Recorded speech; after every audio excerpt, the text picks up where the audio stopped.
Et bien c'est tout le monde, j'espère que vous allez bien. Moi ça va nickel, donc on se retrouve pour une toute nouvelle vidéo. Aujourd'hui c'est une vidéo différente des autres. Aujourd'hui on va faire un petit thread d'horreur. Donc je vais vous raconter deux histoires. Donc c'est deux histoires que j'aime bien, tu vois, je les aime bien. Je sais pas si je sais pas s'ils ont déjà été racontés, mais voilà, j'avais envie de les raconter parce que je les aimais bien. Donc dites-moi en commentaire si vous aimez bien, si vous en voulez d'autres. Si vous en voulez d'autres, j'en ferai d'autres parce que j'adore en regarder. J'en regarde tous les jours, j'en regarde parce que j'adore en fait. Donc si ça vous plaît, abonnez-vous, likez, dites-moi en commentaire si vous aimez bien, activez la cloche si vous voulez en voir d'autres. Enfin, pour recevoir une notification. Et puis je vous laisse avec la suite de la vidéo. C'est parti, générique.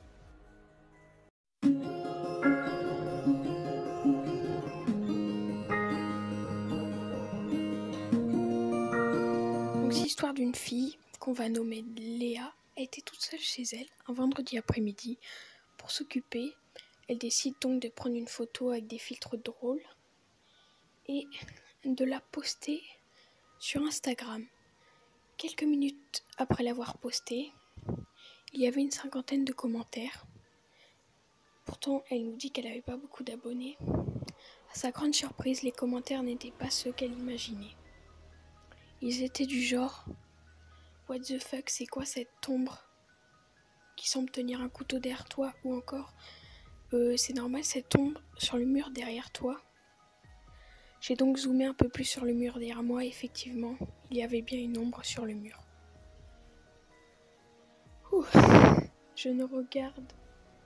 Je regarde ce fameux mur, mais rien. Je flippais un peu, d'autant que je vivais seule. Je décide donc d'appeler une amie pour que je puisse venir chez elle. Dieu merci, elle accepta. J'ai bégayé. Je sais plus parler, ça y est. Elle accepta. En arrivant chez elle, je lui montre cette fameuse photo. Je sais même plus où j'en suis. En lui montrant, elle était autant flippée que moi, car elle croyait beaucoup au paranormal. Elle me propose donc de passer la nuit chez elle. Ouais, bah c'est cool quoi. Ouais, non, jamais de ma vie ça m'arrive, gros, je me chie dessus. Non mais juste imagine. Non, mais... J'ai peur. J'ai vraiment peur. Le lendemain, on retourne dans mon appartement. En arrivant, à notre grande surprise, il y avait la même ombre qu'hier, mais sans le couteau cette fois-ci. En la voyant, on était tétanisés. Puis nous avons fui en hurlant. Arrivé dehors, mon ami me propose d'aller dans un hôtel. Je n'hésita pas et accepta. Arrivé dans la chambre d'hôtel, je me décide de poster la photo que j'avais prise avec mon ami sur Twitter.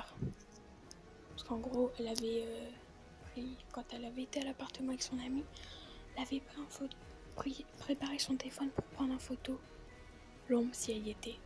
Tu vois, l'intelligence de sa personne l'aurait fait, mais clairement.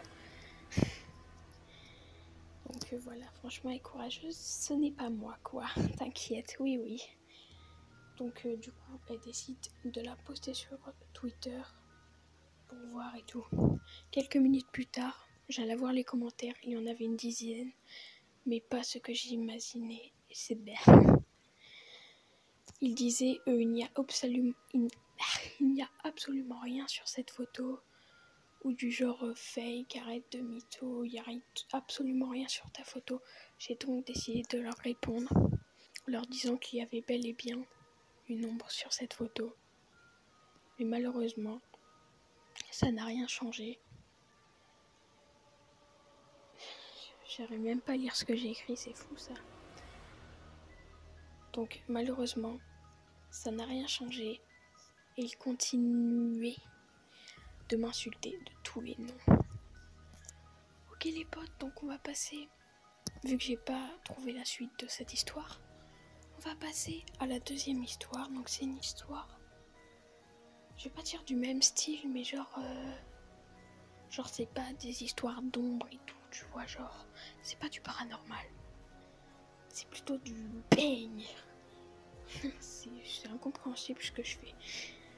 Donc, je sais pas, dites-moi en commentaire ça sera laquelle votre préférée. Donc c'est parti. Donc cette histoire elle se passe à Lyon, en France, en 1994. C'est l'histoire de Nathalie. Nathanaël.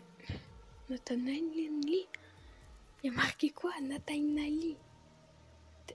Ok, déjà, je sais pas lire. Donc c'est l'histoire de Nathalie, une fille, une jeune femme, qui terminait son service d'infirmière.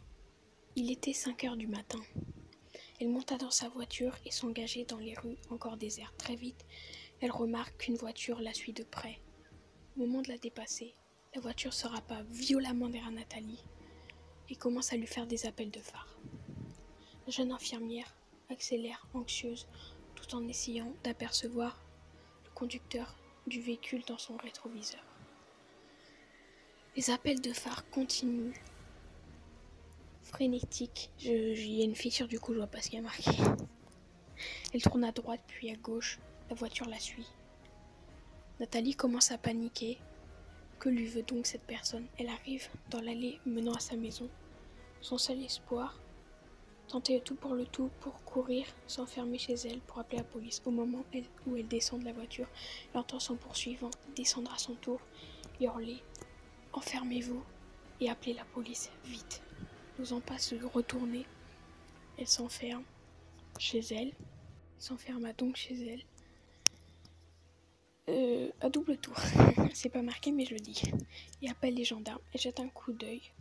Elle décide donc de jeter un coup d'œil par la fenêtre pour apercevoir une grande silhouette armée d'un couteau de boucher attaquant sauvagement l'homme qui la suivait. Terrifiée, Nathalie se réfugie dans sa salle de bain, priant pour que les secours arrivent au plus vite. Ce n'est que plus tard qu'elle comprendra ce qui s'est réellement déroulé ce jour-là. L'homme dans la voiture essayait de la sauver. Il avait vu un homme se glisser dans la voiture de Nathalie et essayer de la prévenir. C'est un héros. Il l'a payé de sa vie. Ok gens, j'espère que ces deux histoires vous ont plu. Si ça vous a plu, n'hésitez pas à me le dire en commentaire, à vous abonner surtout, ouais, c'est logique, et à lâcher un gros pouce bleu pour soutenir parce que ça me fait plaisir. Et j'aime bien changer de style de vidéo. Les jeux vidéo ça va 2 secondes. Et voilà, donc j'espère que ça vous a plu. Donc pour le montage et tous les photos, j'ai galéré. Parce que je voulais mettre ouais t'as compris genre. Mais c'est payant les images 3D. Les vidéos 3D machin c'est payant. J'étais sur plein de sites et tout payant. Donc je me suis pris dans le cul tu vois. Du coup j'ai décidé de le faire avec des images. Voilà. N'hésitez pas de vous abonner, de laisser un like, un commentaire, ça me ferait très plaisir. D'activer la cloche pour recevoir une notification quand je ferai une vidéo. Et sur ce, ciao.